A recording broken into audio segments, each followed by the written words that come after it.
नमस्कार, मी सुमित शंकर सावंत आणि तुम्ही पाहताय TV9 मराठी। महाराष्ट्र विधानसभेच्या 2014 मधली लाटही आता फिकी वाटावी अशाच त्सुनामी यंदा भाजप आणि महायुतीच्या निकालात दिसलेली आहे। अनेक गोष्टी या निकालामुळेच महाराष्ट्राच्या राजकीय इतिहासात पहिल्यांदा घडल्या आणि पहिल्यांदाच महाराष्ट्राचं सरकार आता विरोधी पक्षनेत्याविना चालणार आहे। महाराष्ट्रामध्ये काँग्रेस राष्ट्रवादीची सर्वात खराब कामगिरीची नोंद झालेली आहे। बघूयात।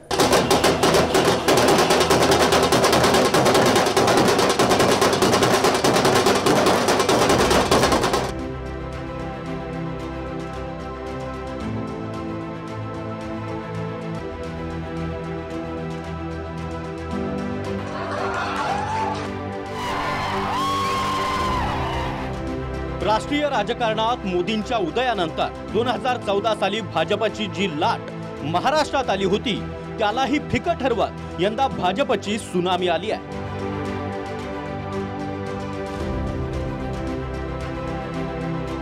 एक सर्वे वगळता इतर कोणत्याही सर्वेंनी महायुतीत 200चा आकडा गाठण्याचं भाकीत वर्तवलं नव्हतं। सत्ताधारी काही नेत्यांनीच अपक्षांची गरज लागल्यास मदत घेण्याची वक्तव्य केल्यामुळे मुकाबला चुरशीचा मानला जात होता। मात्र महायुतीच्या सुनामीत अपक्षच काय तर महाविकास आघाडीच्या हाती विरोधी पक्षनेतेपद तरी लागेल का हा प्रश्न निर्माण होण्यासारखा कौल आता समोर आलाय। महाराष्ट्राच्या इतिहासात पहिल्यांदाच विधानसभेत विरोधी पक्षनेता राहील की नाही याची साशंकता आहे। कारण महाराष्ट्रात विधानसभेत विरोधी पक्षनेते पदासाठी किमान एका पक्षाचे 29 आमदार विजयी होणं गरजेचं असतं। मात्र महाविकास आघाडी तिन्हीपैकी कोणत्याही पक्षाला 29 जागा मिळवता आल्या नाहीत। काही जण म्हणतात की हा ईव्हीएमचा विजय असूही शकतो, पण महाराष्ट्राच्या जनतेला हा निकाल मान्य असेल तर मग कोणीच काही बोलण्याची गरज नाहीये। पण जर मान्य नसेल तर त्यांना सांगतो की आम्ही प्राणपणाने महाराष्ट्रासाठी लढत राहू, महाराष्ट्राच्या हितासाठी आम्ही लढत राहू। कोणी काही म्हटलं तरी महाराष्ट्राच्या जनतेला मी वचन देतो की आम्ही तुमच्या सोबत आहोत। महाराष्ट्रामध्ये एवढं थंपिंग मेजॉरिटी आलेलं चित्र आपल्याला पाहायला मिळालं नाही।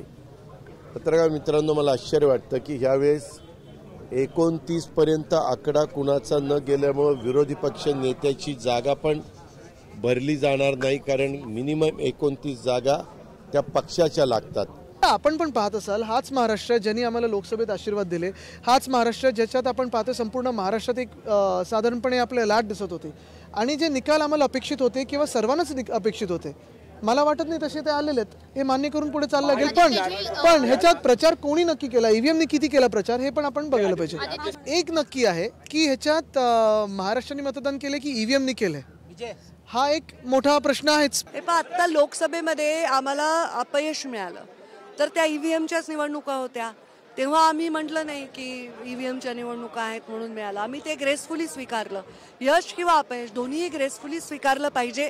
ईव्हीएमची एक निवडणूक तुम्हाला मान्य नाही, एक नाही असं म्हणणं चुकीचं आहे। 2009च्या निवडणुकीमध्ये आघाडीत काँग्रेस 82 आणि राष्ट्रवादी 62 जागांसह सत्तेत होती, तर विरोधात बसलेल्या महायुतीमध्ये भाजपकडे 46, शिवसेनेकडे 45 आणि मनसेकडे 13 आमदार होते। 2014ला मोदींच्या उदयानंतर महाराष्ट्रामध्ये 4ही पक्ष स्वतंत्र लढले।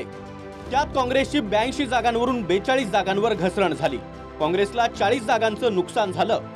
राष्ट्रवादी काँग्रेस 62 जागांवरून 41 वर आली, त्यांनी 21 जागा गमावल्या। तर भाजपनं मात्र 46 वरून थेट 122 वर झेप घेत गेल्या वेळच्या तुलनेमध्ये 76 जागा अधिक मिळवल्या। तर शिवसेनेनं 45 वरून 63 जागा मिळवत आपल्या खात्यामध्ये 18 जागांची भर घातली होती। 2019ला आघाडीमध्ये लढलेल्या काँग्रेसनं 44 जागा मिळवत गेल्या वेळच्या तुलनेमध्ये फक्त 2 जागांवर वाढ मिळवली, तर राष्ट्रवादीनं 54 जागा जिंकत 13 जागा वाढवल्या। युतीमध्ये लढलेल्या भाजपचे 105 आमदार विजयी झाले, तर गेल्या वेळेपेक्षा भाजपच्या 17 जागा कमी झाल्या होत्या आणि शिवसेनेला 54 जागा मिळाल्या। गेल्या वेळेपेक्षा शिवसेनेच्या देखील 7 जागा घटल्या होत्या आणि या विधानसभा निवडणुकीत भाजपनं एकट्या 132 जागा मिळवल्या, 2019 पेक्षा 27 जागा अधिक जिंकल्या। तर शिंदेंच्या शिवसेनेनं 55 आणि अजितदादांच्या राष्ट्रवादीला 41 जागा जिंकता आल्या। तर दुसरा एक रेकॉर्ड म्हणजे 1960ला महाराष्ट्र राज्य स्थापनेनंतर यशवंतराव चव्हाण यांच्या नेतृत्वामध्ये 1962ला एकट्या काँग्रेसच्या 212 जागा आल्या होत्या। तेव्हापासून आतापर्यंत युती किंवा आघाडीनं मिळवलेल्या 229चा आकडा हा सर्वाधिक आहे.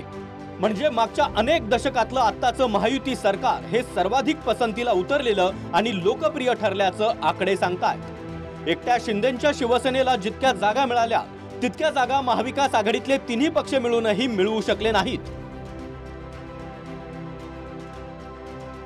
दरम्यान आता ठाकरेंच्या शिवसेनेकडे आमदारांचं पुरेसं बळ नसल्यामुळे संजय राऊत पुन्हा राज्यसभेवर खासदार म्हणून जाऊ शकणार नाहीत आणि शरद पवारांच्या राष्ट्रवादीकडून देखील आमदारांच्या कमी संख्येमुळे यापुढे राज्यसभेवर कुणीही जाऊ शकत नाही.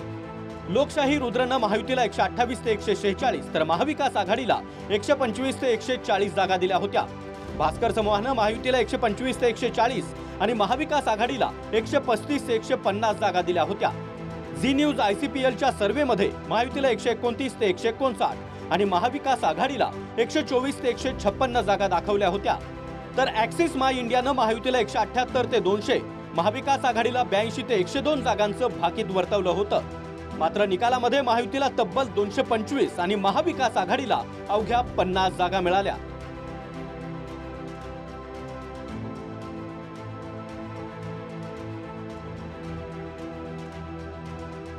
महाविकास आघाडीसह महायुती विरोधात लढलेले मात्र निकालानंतर भाजपसोबत सत्तेत जाऊ म्हणणाऱ्या राज ठाकरे यांचाही अंदाज पूर्णपणे चुकला. निकालाआधी भाजपसह महायुतीची सत्ता येईल मात्र मनसेच्या मदतीनं सरकार बनेल असा दावा मनसे अध्यक्ष राज ठाकरेंनी केला होता. मात्र खुद्द राज ठाकरे यांच्या मुलाचाच होम ग्राउंडवर पराभव झाला. अमित ठाकरे हे ठाकरे घराण्यामध्ये पराभूत होणारे पहिले व्यक्ती ठरले. ठाकरेंच्या शिवसेनेचे उमेदवार महेश सावंत यांना 50,213 मतं, दुसऱ्या स्थानावर शिंदेचे उमेदवार सदा सरवणकर यांना 48,897 मतं तर मनसेचे अमित ठाकरे यांना 33,062 मतांसह तिसऱ्या स्थानावर समाधान मानावं लागलाय. तर या लढतीमध्ये उद्धव ठाकरे यांचे उमेदवार महेश सावंत यांचा 1316 मतांनी विजय झालाय. तुर्तास महाराष्ट्राच्या स्थापनेपासून काँग्रेसला यंदा सर्वाधिक कमी जागा मिळाल्या. राष्ट्रवादीच्या स्थापनेपासून शरद पवारांच्या राष्ट्रवादीला देखील पहिल्यांदाच इतक्या कमी जागांवर विजय मिळवता आलाय. 1972चा अपवाद वगळता ठाकरेंच्या शिवसेनेचा आकडा देखील पहिल्यांदाच 25 पेक्षा खाली राहिलाय आणि मनसेच्या स्थापनेपासून पहिल्यांदाच महाराष्ट्राच्या विधानसभेत मनसेचा एकही आमदार पोहोचू शकला नाही.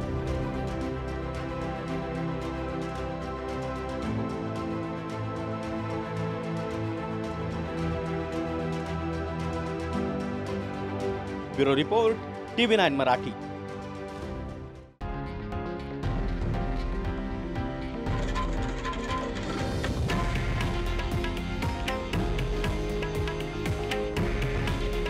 हे आहे देशातील नंबर 1 न्यूज नेटवर्क आणि आपण पाहत आहात TV9 मराठी. काळजी तुमची, हित महाराष्ट्राचं.